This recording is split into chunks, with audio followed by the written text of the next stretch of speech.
Pronto aí, pessoal. Silêncio, não está cada um dos seus lugares, virar para frente, prestar atenção aqui. Na aula de hoje vamos falar mais uma vez aí sobre Nietzsche, Friedrich Nietzsche, filósofo alemão que viveu no século XIX, mas agora abordando aí mais o aspecto da sua filosofia política. Apesar de que é bem controverso abordar Nietzsche a partir dessa perspectiva, mas o seu pensamento tem implicações políticas que são importantes da gente compreender. Primeiro ele vai fazer uma crítica ao contentamento. O que é esse contentamento? O que é essa crítica ao contentamento? Ele vai ser um crítico aí das ideologias, dos pensamentos, das religiões que fazem com que a gente se conforme com o mundo tal como o mundo é, com a realidade tal como a realidade é, muitas vezes produzindo uma atitude de resignação. É assim mesmo que eu vou me submeter.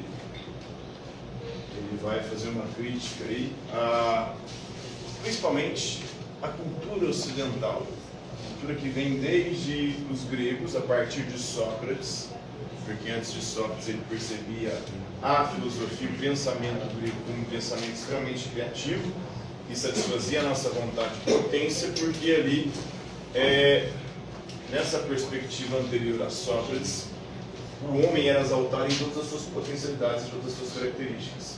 A partir de Sócrates, depois principalmente com o cristianismo, vai se configurar uma separação do mundo em bem e mal, como se fossem duas coisas distintas. Isso acaba acontecendo também, já desde antes, por exemplo, na cultura bíblica.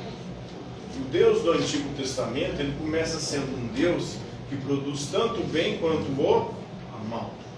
À medida que o Novo Testamento avança e o povo hebreu, o povo judeu entra em contato com outros povos, ele vai separando o mal de Deus e vai criando uma entidade que vai ser responsável por isso. Isso vai ter influência do zoroastrismo, que inclusive é uma religião que Nietzsche vai, de alguma forma, usar como metáfora. O profeta de uma das suas principais obras é o Zaratustra, o Zoroastro, que é o fundador do zoroastrismo. Foi uma religião que separava o mundo em bem e mal, como duas entidades ou como duas divindades distintas que viviam em guerra eterna. O judaísmo vai receber influência disso, o zoroastrismo, no seu contato ali na Pérsia, na Babilônia. Depois o cristianismo vai herdar isso e vai separar muito bem. Deus como amor, Deus como bem, o demônio como fonte e raiz de tudo mal. Mas o que não resolve o problema, porque se Deus é o criador de todas as coisas, de onde vem o mal? O mal é a obra da escolha da liberdade humana. O ser humano não tem poder de criar. É a obra do demônio, do diabo, do Satanás. O diabo é uma criatura, um anjo, e criatura não tem poder de criar. Somente Deus tem o poder de criar. O que é criar? Fazer algo a partir do nada. Então o demônio, ao empreender o mal, o diabo, o Satanás, o Lúcifer, ele fez uma escolha por algo que já existia antes dele. Então é extremamente problemático. E aí o Nietzsche vai mostrar que nas religiões politeístas, essa perspectiva de bem e mal, ela praticamente não existe. É extremamente relativa. E por isso ele vai, na sua obra, além do bem e do mal, dizer isso, afirmar isso. Que o bem e o mal são categorias históricas, culturais, geográficas. Que é relativo, que muda de tempos em tempos e de lugar para lugar. Que é o bem e o mal para a cultura ocidental, não é o bem e mal para a cultura islâmica, árabe, muçulmana, nem para a cultura chinesa, por exemplo, ou a cultura oriental ali dos povos asiáticos, dos povos amarelos, né? China, Japão, Coreia, que tem uma tradição ali do taoísmo, do confucionismo, de uma perspectiva do yin yang, onde o bem e o mal estão mesclados um no outro ali, e não tem nem como separar uma coisa da outra, né? Então eles fazem parte de um todo único, que é a realidade. E era o que Nietzsche defendia. Essa concepção de bem e mal, esse dualismo, é extremamente problemático. Porque ele tenta criar uma moral que muitas vezes se desenvolve negando esse mal, o mal que faz parte da realidade. E aí, muitas das vezes, identifica esse mal com esse mundo e inventa um outro mundo. onde a gente vai poder se libertar do mal que é esse mundo que é um mundo dominado pelo pecado, pelo demônio, por Satanás, na perspectiva religiosa, né? Então ele vai fazer uma rejeição a essa velha moralidade, essa moralidade que divide tudo entre bem e mal, e que muitas vezes produz a resignação. O cristão resignado, esse mundo é o mal, aqui não há oportunidade de gozo, de prazer, de felicidade, aqui é um vale de lágrimas, é um lugar de sofrimento. Eu tenho que passar por essa pena, por essa dor, por esse sofrimento, por esse castigo, vamos dizer assim, para que assim alcance a salvação. Aí eu fico resignado. Muitos vão defender que o pensamento de Nietzsche é um pensamento antipolítico. De certa forma é. Porque Nietzsche criticou todas as ideologias em voga no século XIX. Já tinha o socialismo, ele criticava o socialismo como uma ideologia de rebanho. Assim como ele criticava o cristianismo como a moral dos fracos, dos ressentidos, dos recalcados, porque o cristão, por não poder aproveitar esse mundo, ele inventa o outro para poder aproveitar, onde ele vai ter felicidade eterna. A mesma coisa fazem os socialistas. O socialismo é uma ideologia de pobres, de trabalhadores, de pessoas que se lascam nesse mundo. Mas aí não é num outro mundo que eles poderão aproveitar. Eles vão fazer uma revolução nesse mundo para poder criar um mundo ideal, um mundo de igualdade. E para Nietzsche, esse mundo de igualdade é um mundo da mediocridade, porque iguala todo mundo, enquanto os seres humanos são totalmente diferentes, são indivíduos, uma perspectiva mais individualista, mas não é também uma perspectiva do individualismo, porque mesmo cada um de nós sendo únicos, isso não pode levar a gente a interpretar a realidade como igualitária. Ele vê sempre nesses ismos uma tentativa de coletivismo. Ele vai ser um crítico do liberalismo, porque o liberalismo diz que todos nós temos uma liberdade igual, todos nós nascemos livres. Essa liberdade também não é igual. Há sujeitos mais livres que os outros e ele não via problema nisso. Essa possibilidade de diferenças na liberdade. Ele vai ser um crítico também do nacionalismo. Muitos vão dizer que ele, inclusive, fundamentou a ideologia do fascismo, do nazismo. Isso se deveu muito mais à sua irmã.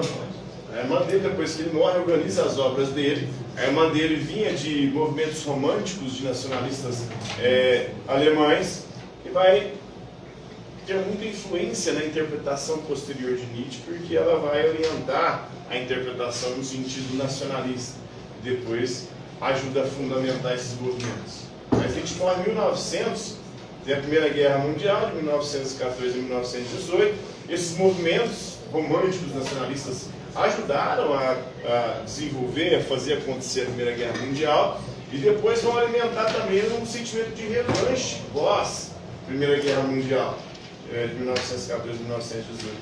Por que vai alimentar esse sentimento de revanche? Na Itália, porque ela sai ali sem ter as suas demandas atendidas. A Itália, que participava da Tríplice Aliança antes da guerra, no meio da guerra ela muda de lado, muda para a Tríplice Entente, participa da guerra a partir de 1915 ao lado da Entente, e depois, ao final da guerra, não recebe os espólios que ela imaginou que as colônias que ela acreditava que ganhariam. A Alemanha, grande derrotada da Primeira Guerra Mundial, vai também, depois desse evento, depois de todas as retaliações que ela teve que pagar para os vencedores, esse sentimento nacionalista e de revanche vai ser alimentado. E duas figuras vão ascender ali, o Benito Mussolini, na Itália, fascista, e o Hitler, que inclusive tinha lutado como soldado na Primeira Guerra Mundial, ele vai ascender na Alemanha. Mas Nietzsche não tinha nada a ver com isso, porque ele era contrário a qualquer forma de ismo, porque ele via nisso uma espécie de coletivismo, de pensamento coletivista, e ele era muito mais um sujeito individualista, porque para ele cada indivíduo deve criar os seus próprios valores. A vida e a existência humana não tem um sentido em si. Então o sentido não é o amor à pátria, o amor à família, o amor aos valores religiosos, não. Cada um é responsável exclusivamente por criar os seus próprios valores. E tem que ter a ousadia de fazer isso, porque isso é o super-homem que ele defende. O homem que vai além do humano, ou seja, aquele que não se submete à moral vigente, às ideias vigentes ou a valores estranhos. Ele vai criticar a moral de escravo, que é o recalcado. Nesse sentido é a moral de rebanho, aquela onde o sujeito não pensa por si mesmo, mas vai pela onda dos outros. A gente pegasse isso para interpretar a perspectiva política atual, a gente pensaria ou perceberia que ambos os lados dos espectros políticos fazem essa moral de rebanho. Os indivíduos que ali estão não pensam por si mesmos, só vão como gado seguindo aquele que toca o berrante, ou Lula ou Bolsonaro, né? Ou o Pablo Marçal agora, ele perdeu também, né? Mas pode se tornar em breve uma liderança de destaque. Então ele vai chamar essa galera, esses líderes, de sacerdotes. Os sacerdotes são, como sabemos, os mais terríveis inimigos. O Bolsonaro seria um inimigo, se a gente pensasse hoje na perspectiva de Nietzsche. Lula é o inimigo. O socialismo é o inimigo. O liberalismo, o conservadorismo, tudo isso é um inimigo. Por quê? Porque são os mais impotentes. Na sua impotência, o ódio toma proporções monstruosas. Aí é o ódio. É o ódio que passa a mover as pessoas. E o ódio é uma paixão triste. Nietzsche aqui se inspira em Spinoza. Spinoza vai dizer, lá no século XVIII, que duas paixões nos movem. Dois tipos de paixões. As paixões tristes e as paixões alegres. As paixões tristes são aquelas que tiram a nossa vontade de viver, que tiram a nossa energia vital. E as paixões alegres são aquelas que aumentam a nossa potência de viver. Aí vem a vontade de potência do Nietzsche, inspirado no Spinoza, né? Então o ódio toma proporções monstruosas e sinistras. Só a gente vê a galera aí que fica da direita e da esquerda, né? Ambas movidas por ódio um pelo outro. Um ódio que não é natural, um ódio que é provocado, que é induzido pelos seus líderes. Pelos líderes políticos de um e de outro lado. Né? Tomam proporções monstruosas e sinistras, então essa é a coisa mais espiritual e venenosa, porque isso envenena a alma humana, envenena o ser humano, porque é uma paixão triste, que tira a nossa potência de viver. Essas paixões tristes, elas tiram o que engrandece a vida de nós. Então Nietzsche denunciou a filosofia moral também dos utilitários, do utilitarismo como equivalente aí aos porcos no chiqueiro. O utilitarismo é uma corrente filosófica também do século XIX que vai defender que nós devemos buscar aquilo que é útil. E o que é útil para eles? É aquilo que produz o maior bem para o maior número de pessoas. Essa é a perspectiva utilitária.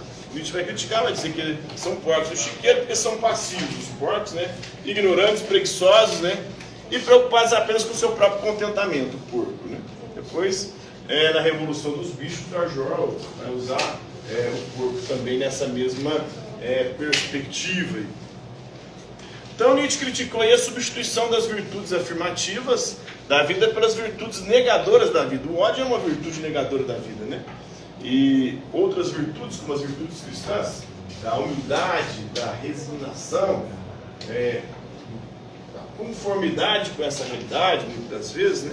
As virtudes cristãs, praticamente todas elas são negadoras da vida, porque nega aquilo que é vital, aquilo que aumenta a nossa potência de viver. As paixões alegres, aquelas que aumentam a nossa força, a nossa energia vital.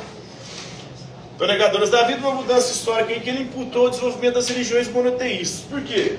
O que a religião monoteísta faz?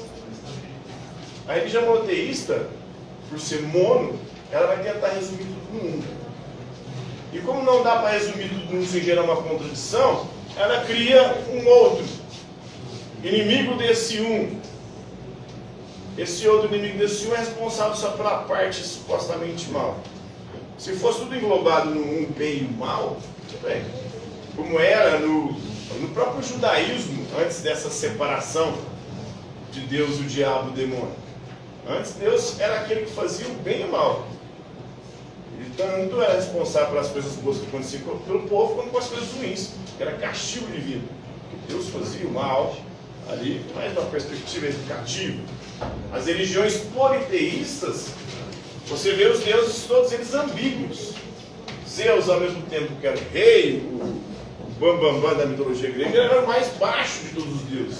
Mais puteiro, mais safado e bandido, né? Passava o rodo geral, pegava deuses, pegava ninfas, pegava mulheres, pegava rapazes, pegava até animais. Zeus era uma figura pansexual ali, né? As religiões monoteístas não, vão separar tudo isso e dizer, não, essa relação sexual dos Deus, isso é promiscuidade, isso é ruim, isso é negativo. Não, o sexo é algo vital.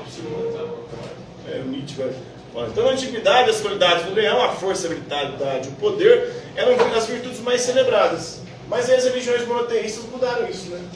Na modernidade, as qualidades do cordeiro agora. O indivíduo é um rebanho do cordeiro. E o cordeiro, o destino dele é ser abatido, né? Ele vai ali com abatedouro. Ele tem que ser humilde, tem que ser inofensivo. Esse é o cristão, esse é o homem ocidental, influenciado pelo pensamento cristão, né? Isso torna-se mais honrado, isso torna a principal virtude, a humildade. Nietzsche vai defender a soberba. Você tem que se achar mesmo, porque se você não se achar, quem vai te achar? Tem que ser humilde. Humildade vem da perspectiva cristã ali, para lembrar que humildade vem de humus. Humus quer dizer terra, barro, pó. A Bíblia diz que, né, a gente tem que lembrar que é pó e ao pó retornará. Nietzsche vai dizer o seguinte: nós temos que pensar nessa perspectiva. Por mais que sejamos mortais, essa é uma realidade da vida, nós devemos viver uma vida como se não fôssemos mortais, para construir um legado que vá além da nossa morte, um legado que seja imortal, que consiga vencer essa limitação humana. Isso seria ser o super-homem, segundo Nietzsche. Beleza? Compreenderam aí o pensamento do Nietzsche, galera? Uma dúvida? Tranquilo? Tá favorável? Por hoje é isso aí.